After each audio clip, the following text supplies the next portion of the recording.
नमस्कार, आप देख रहे हैं टीएफडी इंडिया। मैं हूं आपके साथ लकी कुमारी। एनडीए में जातीय जनगणना का जिक्र फिर से उठाया गया।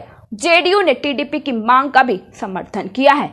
बीजेपी और प्रधानमंत्री मोदी को परेशान कर दिया। जातीय जनगणना एनडीए से फिर चर्चा में है।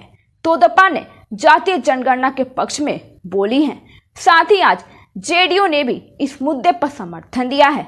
सूत्रों ने बताया है कि जातीय जनगणना के पक्ष में एनडीए के अधिकांश सहयोगी दल काम करते हैं और जातीय जनगणना से सामाजिक और राजनीतिक समीकरण बदल सकते हैं। इसलिए यह मांग राजनीति में एक बड़ा बदलाव ला सकती है।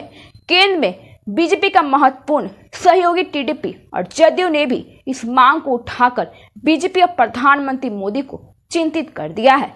देश में एक बार फिर वन नेशन वन इलेक्शन और जातीय जनगणना की चर्चा तेज हो गई है।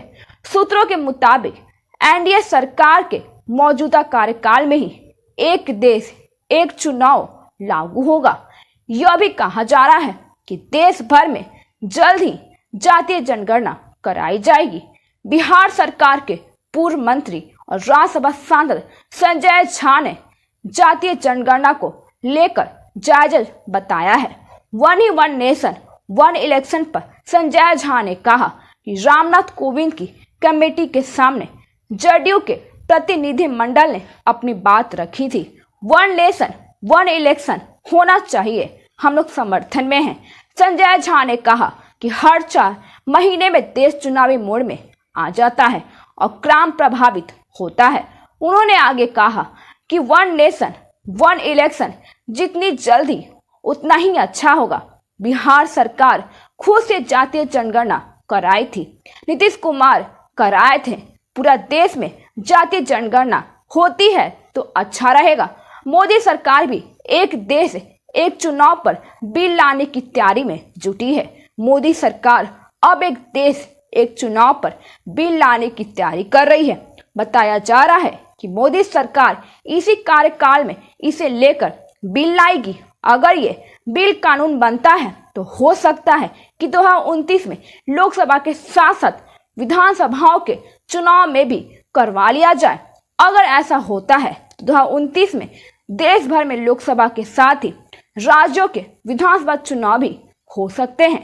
प्रधानमंत्री नरेंद्र मोदी का अगुवाई वाली एनडीए सरकार के तीसरे कार्यकाल के 100 दिन पूरे होने पर यह जानकारी सामने आई है कि 4 जून को लोकसभा चुनाव के नतीजे आने के 5 दिन बाद 9 जून को मोदी ने तीसरी बार प्रधानमंत्री पद की शपथ ली थी। और एक देश एक चुनाव मोदी सरकार की प्राथमिकताओं में से एक है। 2024 के लोकसभा चुनाव के घोषणा पत्र में भी बीजेपी ने इसका जिक्र किया था और वादा भी किया था। इस कमेटी की सिफारिशों को लागू करने पर काम किया जा रहा है। 2025 के चुनाव में कितनी सीटों पर लड़ेगी माझी की पार्टी, संतोष सुमन का बड़ा बयान। बिहार विधानसभा चुनाव के 2025 को लेकर केंद्रीय मंत्री जीतनराम मांझी की पार्टी हिंदुस्तानी आवाम मोर्चा ने तैयारी शुरू कर दी है। सोमवार 16 सितंबर को पटना में पार्टी की बैठक हुई है। इसमें बिहार सरकार के मंत्री और हिंदुस्तानी आवाम मोर्चा के राष्ट्रीय अध्यक्ष संतोष कुमार सुमन मौजूद रहे। उन्होंने बैठक के बाद प्रेस वार्ता की। इस मौके पर उन्होंने कहा कि बिहार के अलावा अन्य राज्यों में भी पार्टी ने चुनाव लड़ने का फैसला लिया है और टारगेट से दोगुना बनाए गए सदस्य मंत्री संतोष सुमन।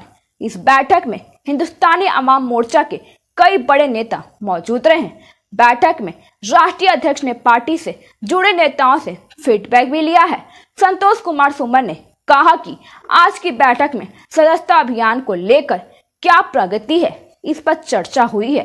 उन्होंने कहा कि इस बात की खुशी है कि जितना टारगेट हम लोगों का फिक्स था उससे दोगुना हम लोगों ने सदस्य बनाया है और 15 दिन या 20 दिन पर हम लोग बैठक करेंगे।